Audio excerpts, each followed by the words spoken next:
Salve, salve a você ligado, a você ligada aqui no canal da Rolling Stone Brasil. Aqui quem fala é Felipe Grutter e hoje aqui recebendo quase um xará aqui, meu. Será que é um xará? Escreve um pouco diferente, mas é o grande Felipe Seabra, Plebe Hood. Como você tá, cara? Tudo bem? Lembra que o meu Felipe é com PH, né? Isso, então, o seu com PH. É o Felipe, o seu Felipe, é o Felipe, exato. né? E cara, você tá lançando aí, né, sua autobiografia, O Cara da Plebe. Tá disponível aí nas livrarias, nas lojas de varejo, né? Tá chegando agora, né? Cara, eu já trabalhei em projeto grande, viu, cara? Mas, ó, nada se compara a escrever algo desse tamanho. Nossa Senhora, né? Mas valeu e tá aí. É engraçado, né? E é uma coisa, é muito pessoal o livro, né? Uhum. E para quem conhece a trajetória da Plebe, a temática da Plebe é um pouquinho mais sociopolítico, assim, não é tão pessoal. E tanto que tem muitas brigas, inclusive com Herbert Viana, né? Que escreve o prefácio do livro, as coisas de expor demais, né? Se expor demais, que eu sou um pouco contra. Mas aí eu lanço o livro me expondo completamente, vai entender. É punk, né? É punk também, né? Na sua autobiografia tem que ter mais, né? Também, não tem jeito. E a gente tava falando aqui, né, quando você chegou, antes de começar, que você falou que você já trabalhou com cinema, também com música, com o musical do Plebe, né? Que aí você tava comparando com o livro, né? Que você consegue ver o filme aqui certinho, né, para trabalhar. Pois é. Pra quem não sabe, né, eu tenho esse lado, né, de compositor de cinema. E o último filme que eu fiz já estreou em Portugal, um longa-metragem, e vai estrear ano que vem aqui no Brasil, chamado Sobreviventes. E é sobre um navio negreiro que naufraga e inverte a ordem, né, de quem vai mandar na praia, né, quem vai sobreviver, né, é interessante isso. Então a trilha sonora é toda erudita e tal, um lado meu que as pessoas não conhecem. E aí, quando eu fiz a trilha, eu pensei no Milton Nascimento. Para quem conhece aquele disco Gerais, né, que é um disco que eu adoro, apesar que eu sou punk, né, mas eu adoro, não conto para ninguém, não. E tem aquela versão, acho que é Flor da Terra, que ele canta, o que será que será? E tem um lá. Aí eu pensei, né, podia ser esse clima, a voz, tal e tal. Depois eu fiquei pensando uma coisa, eu conheço a produção do Milton, e não é que o Milton gravou 4 músicas minhas, tá na trilha sonora. Então, quando eu trabalho com cinema, eu consigo visualizar o filme na minha frente, né? Você anota, ó, primeiro ato, segundo ato, tal, tensão, aqui a música entra, sai, né? Termina o filme. O musical da Plebe, né? A Evolução, que são 28 músicas, né? Ok, aí eu consigo visualizar, ok, aqui, papapá, né? Tem mais um livro, cara, é isso aqui, só que 1 quilômetro para cada lado. E, nossa Senhora, mas... E é muito nome, é muita pesquisa, muito detalhe, e como a maioria das pessoas que estão no livro estão vivas ainda, eu tenho que, ainda bem, né? Aí eu tenho que, sabe, conferir as histórias, o nome, tudo, até o último segundo. Mas tá aí. Saiu. Isso, saiu, está no mundão. E cara, como, né, foi escrever esse livro? Como foi, tipo, sempre foi uma vontade sua, né? E também resgatar toda essa sua vida pessoal e profissional, né? Como foi esse processo todo? Bem, não dá para separar as coisas, né? Pessoal, profissional, especialmente aqui no Brasil, né? Uhum. Vai se interligando e não tem como separar. Eu sou palestrante, né? Esporádico. E em 2017, 2018, o governo do Distrito Federal me chamou para dar uma palestra para a rede pública, né, de crianças. E tem uma hora que eu falava e que sempre arrancava aplausos dos professores. Quando eu falo a minha experiência particular, porque, para quem não sabe, né, eu cresci nos Estados Unidos até os 9 anos de idade. Tanto que agora, se for reparar, eu tenho um leve sotaque. Bem, eu sou americano, né? Apesar que eu sou brasileiro de coração, americano de passaporte. Né? É isso. Apesar que meu senso de humor é bem americano também. E... aí eu falava da minha experiência de museu, porque Washington, D.C., né, capital, e aí eu brinco, até é mais uma capital artificial, né, apesar que Washington foi projetado há 250 anos atrás, idealizado pelo George Washington, né, o primeiro presidente americano, mas é uma área pantanosa, não é para ter nada ali. E é que nem Brasília, né, Brasília fica no meio do cerrado. Sim. Né? A umidade relativa do ar no meio da seca chega a tipo 9%, isso é deserto Saara, não é para ninguém estar ali, sabe? Então eu brinco, mais uma capital que não é para estar no lugar. E aí tem um momento quando eu falo dos museus que a experiência de museu para mim era uma experiência de família, não de bagunça de colégio. Aí os professores ficavam batendo palco, aí eu fiquei, aí me bateu uma coisa engraçado. a lucidez, a postura, né? Esse embasamento todo, né, do rock de Brasília, das letras, isso não vem de um vácuo. Aí você vê a importância da mão guiadora dos pais, porque dessa turma toda, né, de Aborto, Plebe, Legião, Capital, todo mundo é acadêmico, né? Tudo bem, tem um filho de diplomata aqui, mas não tinha nenhum filho de ministro, não era isso. Sim. Né? Tudo bem, tem filho de embaixador tal e tal, mas é diferente. Mas, no fundo, tudo acadêmico. E isso acabou passando pra gente. Então, essa experiência dos museus, moleque lá nos Estados Unidos, toda essa valorização de cultura, né, sabe, instigando a curiosidade intelectual, vinha de casa, vinha de família, né? E a escola reforçava isso. E isso fez toda a diferença do mundo. Aí você vê o rock de Brasília, um alicerce importantíssimo na história do rock brasileiro. Isso não vem de um vácuo. Então, eu vendo isso, caramba, isso não vem de um vácuo, cara. Aí, porque quando você faz uma autobiografia, eu ficava até bem sem graça quando eu comecei a escrever. Eu tô escrevendo minha autobiografia, tipo, quem era eu, né? Mas depois, vendo as histórias, na verdade, tinha coisa para contar ali. Né? E uma experiência positiva, legal, profundo. Sim. E aí eu comecei, 5 anos depois... Não que eu escrevi durante 5 anos. Eu comecei em 2018. Só que eu parei, porque cada projeto que eu escrevi a respeito virava um outro projeto. Eu estou escrevendo sobre o comecinho da Plebe, as letras originais. Mas quando eu falo de comecinho, eu estou falando de 81, 82, repressão. A gente mandava música para censura, apanhava da polícia, apanhava de Playboy, rock and roll, precariedade total, não tinha equipamento, não tinha nada, né? Aí, isso dá um DVD do primórdio da banda. Aí virou um DVD chamado Primórdios, que olha só que engraçado, 81 a 83. Uhum. Nem proteção tinha, para quem conhece essa, né? Aí eu parei 1 ano para turnê e para o DVD. Aí eu voltei a escrever, aí eu encontrei a letra original de Evolução, né? Que era um musical que eu e André, né, meu companheiro, né? O André é o fundador da banda, é baixista. Aí o Evolução, falei, caramba, vamos ressuscitar isso. Mais 1 ano e meio parado de produção, de discussão, tal e tal. Aí a pandemia, e eu parei durante a pandemia. Não é um livro de pandemia, eu parei.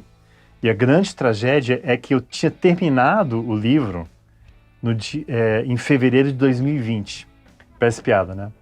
Fevereiro de 2020. Aí o mundo veio abaixo, puxei... Mas isso foi muito legal, porque eu deixei de olhar o livro durante 2 anos. Eu não toquei no livro. E como era desse tamanho, quando eu retomei o livro 2 anos depois, vendo pela primeira vez, eu me horrorizava, eu me espantava. Caramba, eu escrevi isso, né? E é muito legal, porque é uma experiência que eu não tive, que o resto do Brasil teve com o Concreto Já Rachou. Eu não tive o prazer de ter o impacto do Concreto Rachou. Digamos que eu estava bastante envolvido com o Concreto Já Rachou. Eu não tive esse impacto, assim, tipo, uau, o que foi aquilo, né? E eu tive com o livro, quando eu retomei 2 anos depois, pela magnitude que é. E, bem, então esse é todo o processo. Aí, depois que eu retomei, né, no final da pandemia, mais uns 8 meses, Belas Letras entrou em contato, eles mantiveram o conceito, eu não conseguiria escrever esse livro com menos de 600 páginas, Aí você fica pensando, caramba, 600 páginas, mas não é só rock, né? Tem uma grande postura antidroga no livro, que é uma coisa meio ímpar, né, para um livro de rock and roll, né? Tem toda a história, o embasamento, né, o contexto de tudo, política, história, começa, tem hora que pula para o século XIX, com meu bisavô, quer dizer, é bacana. Agora, é uma experiência, e o bichinho me mordeu, sabia? Já estou preparando o próximo. Ô, louco, mas aí também nesse... Bem, não pode ser mais autobiográfico, né? Mas tem uma que eu estou escrevendo com o André, que é uma coisa que não coube aqui dentro, as letras da banda. Tenta imaginar, todas as letras da banda com o nosso comentário. Olha que legal. Tinha isso no livro, só que ficou grande demais. Então a gente usa alguns trechinhos tal, e tal. Então, e já tem outro que é um roteiro de teatro, que é uma coisa mais... É um musical pré-adolescente, né? Chamado Menino Chamado Laico, que eu já estou finalizando a gravação. Mas esse já é um musical solo, Evolução da Plebe, né? E esse musical é solo. Mas projeto que não falta, né? Mas importante que chegou e... Eu não sei exatamente, eu nunca me expus dessa maneira, né? As minhas brigas com o Herbert, porque o Herbert, né, o Herbert Viana, né, dos Paralamas, claro, ele escreveu o prefácio. E a gente sempre teve uma relação, assim, meio de irmãozinho e irmãozão, né? Uhum. Obviamente ele e o irmãozão. E a gente sempre brigava muito. Mas é um carinho, assim, mútuo, e isso permeia o livro, né? E ele falava que eu sempre precisava mergulhar mais, me expor. É uma coisa que eu nunca fiz. Agora eu tô fazendo. Demorou 40 anos para eu ouvir ele, mas eu ouvi, né? Então tá aí. Está aí. E nesse lance do Herbert escrever o prefácio, esse sempre foi seu desejo? Ou surgiu no meio do caminho assim? Como foi isso? Que nem eu falei, eu tive 5 anos para pensar nisso, mas foi a última coisa que me passou pela cabeça. Eu estava tão preocupado com o cunho social-político e a coerência e também a fluência do livro, né? Porque tem maneiras de falar coisa. E da mesma maneira que o rock de Brasília não é aquela coisa, sei lá, se você comparar com os primórdios do punk paulista, e, sério, igualmente incisivo. Importante. Igualmente incisivo. Importantíssimo isso. Só que era um pouco mais didático, né? E não pode ser um livro didático, né? Tem que ter uma certa fluência, né? E como eu sempre li bastante, e muito cinema, e eu trabalho com cinema, e eu escrevo muito, eu tive que ter essa fluência. Aquela coisa, cada capítulo vai te puxando, aí quando você termina o capítulo, caramba, você já quer ir para o outro, né? Mas não é um artifício, né, para puxar o leitor. Não, mas é uma cadência, é uma maneira de escrever. E as pessoas vão ter que dizer, né? Que nem eu falei, tá saindo agora, então ainda não tenho feedback, né? E tanto que essa é a primeira entrevista oficial que eu tô dando. Mas é isso aí, goste ou não, tá aí. E que nem eu falei, é um capítulo importante, não só do rock brasileiro, mas da música popular brasileira. Porque, lembra, foi o rock de Brasília que ajudou a trazer a temática política de volta para a MPB, porque tinha perdido na década de 70. Né? As grandes bandas de rock tinham meio perdido isso. As grandes bandas incríveis na década de 70, por algum motivo, mesmo com gravadores e com músicos incríveis, eles não conseguiram chegar ao ponto, assim, do fenômeno de massa que foi a explosão dos anos 80. E bandas enormes, assim, né? Mas não chegou. E então coube, eu acho que um pouco ao rock de Brasília, a conseguir puxar algo que a MPB tinha perdido, claro, também nos anos de arroxo da ditadura, né? No final da década de 70. Uhum. E convenhamos, lembra? O pessoal saiu em exílio, né? Então a gente nada mais estava, assim, é o termo, né? On the shoulder of giants, né? Nos ombros dos gigantes da MPB.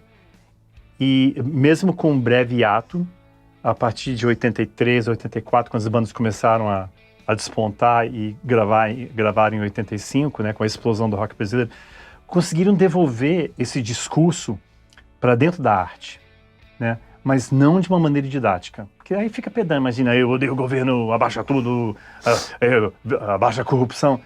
Tem maneiras de falar isso, né? Sim. E o rock de Brasília, eu acho que conseguiu fazer isso como ninguém.